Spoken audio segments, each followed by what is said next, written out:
au niveau de la rémunération, par exemple, les femmes peuvent être aussi bien performantes que les hommes, mais il n'y a pas toujours l'équité salariale. Bien vrai qu'elles se sont battues pour qu'elles aient le même statut que leurs collègues, mais moi je trouve qu'il n'y a pas encore eu de parité. Du point de vue, je vais d'abord commencer par la compétence des personnes dans la société. De ce point de vue, nous constatons par exemple dans ces dernières décennies que vraiment les femmes battent de l'effort. Et vraiment, elles fournissent de l'effort pour accéder à toutes les filières sans discrimination, sans distinction, à toutes les carrières dont elles jugent vraiment être à la hauteur d'assumer. Elles sont vraiment compétentes et malgré tout ça, il y a jusqu'à présent une discrimination en faveur des hommes dans la rémunération. Et cet écart, c'est vraiment une problématique. Parce que voir deux personnes à égale compétence toucher des salaires qui sont vraiment différents, je trouve que c'est injuste. C'est vrai que ce sont les hommes qui vont peut-être plus dépenser, mais ça dépend de la conviction de tout un chacun. Je ne crois pas que c'est nécessaire de faire des écarts dans ce sens. Et parler de la parité aussi dans la société, les femmes doivent être traitées comme des égales à l'homme. Ça ne veut pas dire que c'est comme ce sont les hommes qui sont les maris, ce sont eux seulement qui doivent prendre des décisions, ce sont eux les patrons partout et les femmes ne doivent pas occuper des postes de responsabilité. Nous voyons qu'il y a beaucoup de femmes intellectuelles de nos jours, mais vraiment, elles sont vraiment minimes dans des postes de responsabilité, que ce soit dans le secteur public ou bien dans le secteur privé. Les femmes sont moins nombreuses dans des postes de responsabilité publique ou privée. Et ça, c'est quelque chose vraiment à revoir.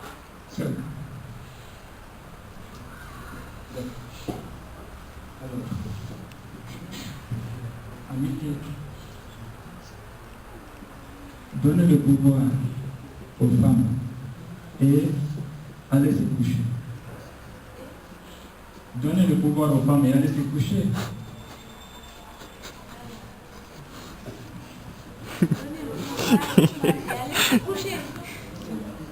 C'est une question posée par un homme maintenant. Donner le pouvoir aux femmes et aller se coucher. Ah, j'ai pas compris. C'est au sens où donner le pouvoir aux femmes et aller se coucher. C'est pas complètement donner le pouvoir aux femmes et aller se coucher. Mais il faut qu'il y ait une conciliation entre les charges de la femme du point de vue professionnel et ses charges traditionnelles comme mère au foyer. Ça ne veut pas dire équité, cela ne veut pas dire dans un autre sens libertinage ou bien quelque chose pareil. Parce que vraiment, dans certaines sociétés aussi, on constate qu'il y a certaines pratications des femmes qui sont vraiment contradictoires, qui vont à l'encontre de certaines coutumes, des mœurs, des traditions de la société. Donc, ça ne veut pas complètement dire donner le pouvoir aux femmes et aller se coucher. Mais il faut qu'il y ait une équité dans tout ça. Il faut que les femmes aussi soient des responsables. Et tout, il faut donner l'occasion aux femmes. En fait, il faut donner, c'est comme si on disait l'homme qu'il faut à la place qu'il faut. Si la femme, elle est compétente, il faut la donner la place. Si c'est l'homme aussi qui est compétent, lui aussi il assume. C'est pas donner le pouvoir à la femme et aller se coucher. L'homme qu'il faut à la place qu'il faut.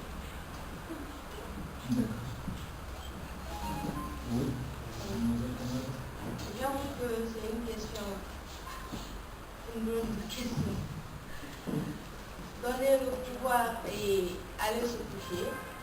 Moi je trouve que quand on parle de parité, il faut forcément qu'on travaille ensemble.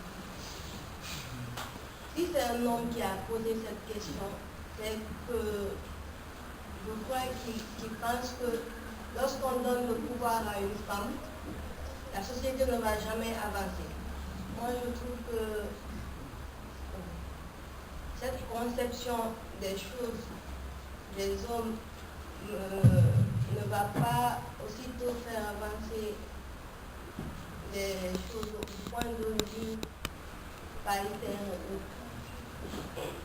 Si on veut faire avancer, par exemple, une société, on doit se réunir, hommes comme femmes, compte tenu de prendre en compte les performances de chacun d'entre nous et essayer de mettre chacun à sa place. Essayer de faire aussi de la femme, de donner des responsabilités à la femme pour qu'elle puisse aussi montrer ses preuves. Et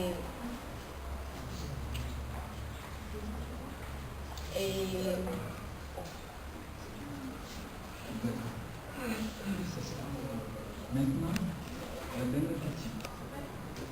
En idée, c'est qui l'étudiant guinéen au Maroc? C'est qui l'étudiante guinéenne au Maroc? L'étudiante guinéenne au Maroc, je vais commencer d'abord par moi. Je suis une étudiante guinéenne au Maroc. Par nos sœurs qui sont là, ce sont des étudiantes guinéennes au Maroc et les autres qui n'ont pas pu se présenter. L'étudiante guinéenne au Maroc, c'est une étudiante qui donne vraiment une très bonne figure. Généralement, quand on part dans les facs ou bien dans les écoles, les étudiantes guinéennes, ce sont des étudiantes qui sont de nature d'abord dignes. On nous qualifie souvent d'étudiantes qui se prennent les Guinéennes, ce sont des filles qui sont chichiques et tout. Mais je crois que c'est à cause de notre dignité.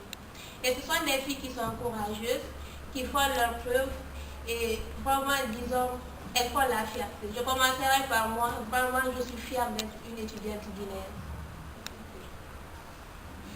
Et je suis vraiment fière de mes sœurs et de toutes les étudiantes guinéennes qui sont au Maroc.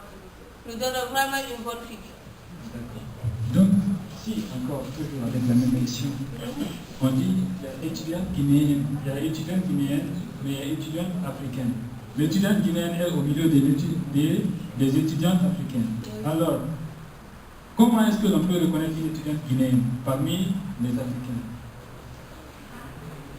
On peut reconnaître une étudiante guinéenne par sa bravoure.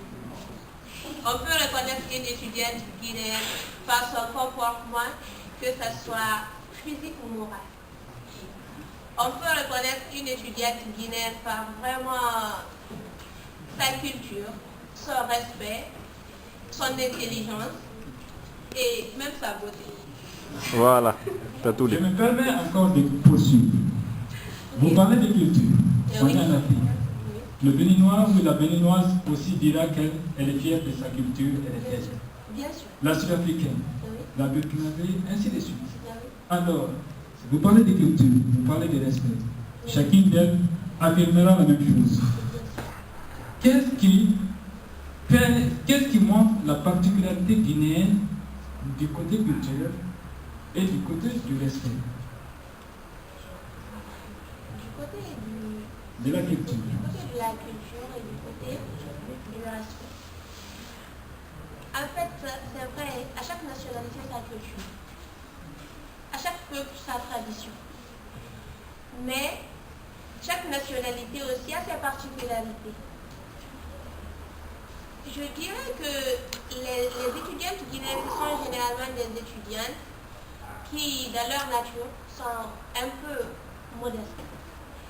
Et leur culture, c'est, pour certaines, pour la plupart, c'est vrai qu'il n'y a pas de règle sans exception, mais elles ne laissent toujours pas derrière leur culture. On essaie toujours de donner une bonne image de notre nation et on essaie toujours de... C'est ça en fait, on essaie toujours de donner une bonne image. Merci. Mademoiselle Mbo Camara, à vous, toutes les 3 questions, vous pouvez intervenir, sinon je peux vous rappeler. La première, alors, c'est qui l'étudiant guinéen au Maroc? Vous avez, au lieu de 2 minutes, 1 minute 30. 1 minute 30, 1 minute 30, 1 minute 30. Donc, en tout, vous aurez 4 minutes. L'étudiant guinéen, c'est tout d'abord moi. Ça fait 19% des filles ici présentes. C'est celle qui montre l'image de son pays, de sa culture. C'est une fille comme les autres, digne, modeste et brave. L'étudiant guinéen se distingue par sa bravoure, sa dignité, par son, comme l'a dit, l'unité, par sa beauté. L'étudiante guinéenne est aussi représente aussi les femmes de la Guinée, pas seulement celles qui sont ici. C'est aussi une femme à qui on peut confier certaines responsabilités. L'étudiante guinéenne, c'est tout simplement la Guinée. Vous avez également parlé de beauté. Mais je pense que la Malawi ne va pas accepter qu'on dise qu'elle est laide par rapport au Guinéen, par rapport à la Guinéenne. Ce n'est pas non plus la Malienne ou la Sénégalaise ou même la Marocaine. Donc, qu'est-ce qui fait la différence entre la Guinéenne du côté de la bravoure et du côté de la beauté par rapport aux autres? Qu'est-ce qui fait notre spécialité? La Guinéenne, tout d'abord, montre qu'elle est guinéenne. C'est pas que chacune d'entre nous peut se distinguer dans la masse. Chacun a ses propres qualités et ses défauts. Mais l'étudiante guinéenne est aussi une étudiante ouverte à tout le monde. Elle se distingue par sa gentillesse, par exemple, par beaucoup de choses. L'étudiante guinéenne est aussi, elle est égale aux autres du point de vue beauté ou bravoure, mais à la différence qu'elle a une toute petite particularité qu'on ne peut pas expliquer. Toujours dans votre intervention, On devine.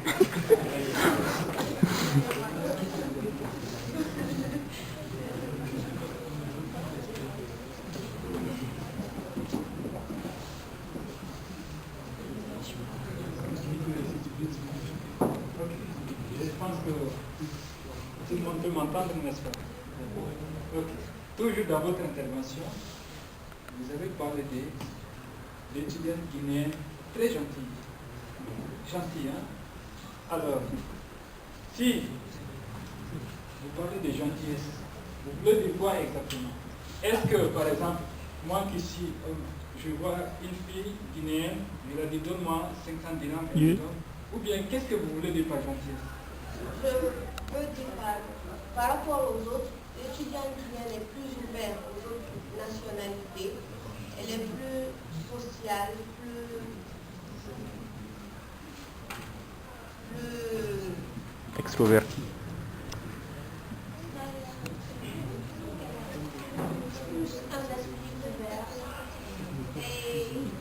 et elle donne plus la possibilité aux autres d'approcher que certaines.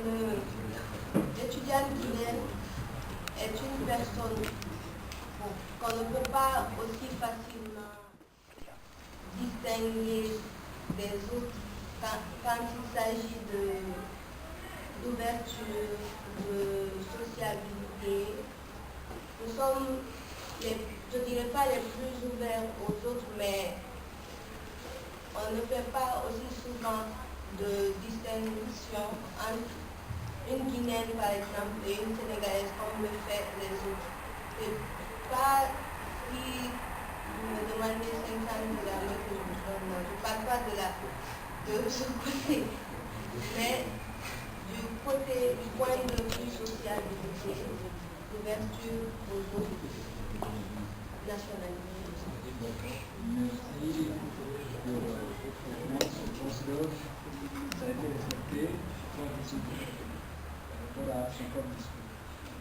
Donc, je vais vous donner la parole et conclure.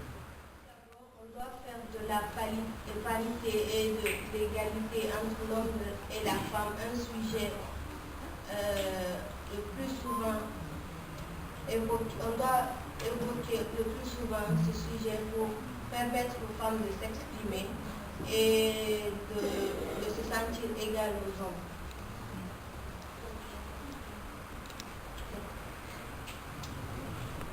Bon, tout d'abord, je dirais que, et je vais d'abord commencer par remercier ceux qui ont pris l'initiative d'organiser cette journée de l'étudiante guinéenne à l'occasion de la Journée mondiale de la femme.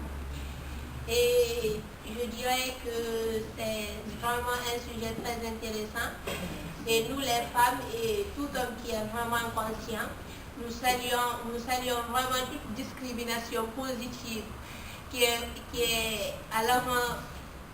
a pour but l'avantage des femmes pour plus d'équité et d'égalité, pour qu'on aboutisse à une parité parfaite et effective.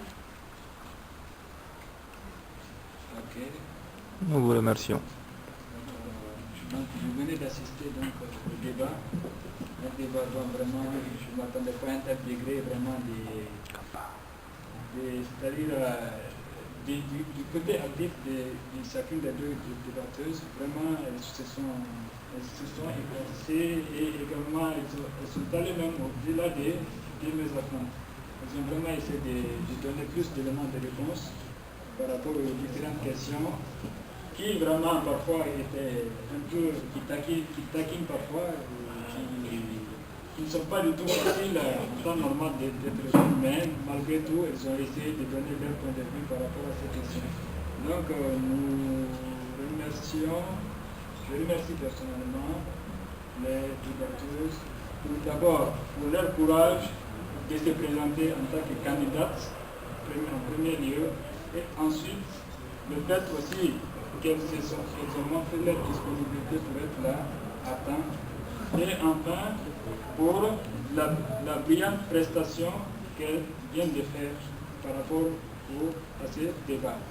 Comme je l'ai dit au départ, l'essentiel ce n'est pas qui a gagné, qui n'a pas gagné, mais l'idée même de la chose, c'est pour qu'il y ait cette culture de débat et dont j'espère que ça ne va pas être la dernière, que ce soit le début, non seulement au niveau de la commission spéciale à la Séguine Mouraba, mais aussi que les autres dans les sections régionales puissent en faire autant. Donc je remercie au nom de la commission spéciale à Séguine Mouraba et également au nom de l'équipe, le staff qui s'occupe du débat. Je remercie donc les débatteuses et je leur prie donc de rejoindre avant que le jury me donne son verdict par rapport à celle qui leur semble avoir apporté plus d'éléments que l'autre. Ça ne va pas être facile, mais ils vont essayer de trouver un petit élément qui distingue l'autre mieux que l'autre. Donc je vous remercie.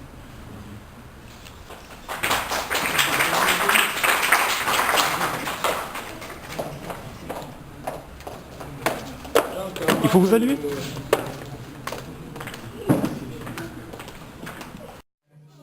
Les ouvrières ignorer la stop. Tout le mal que je viens pour te faire, je demande pardon. Comme j'ai souffert autrefois. Tu es mon number one, baby. Je te suis jusqu'au bout. Avant ou bien ami, tu seras la seule.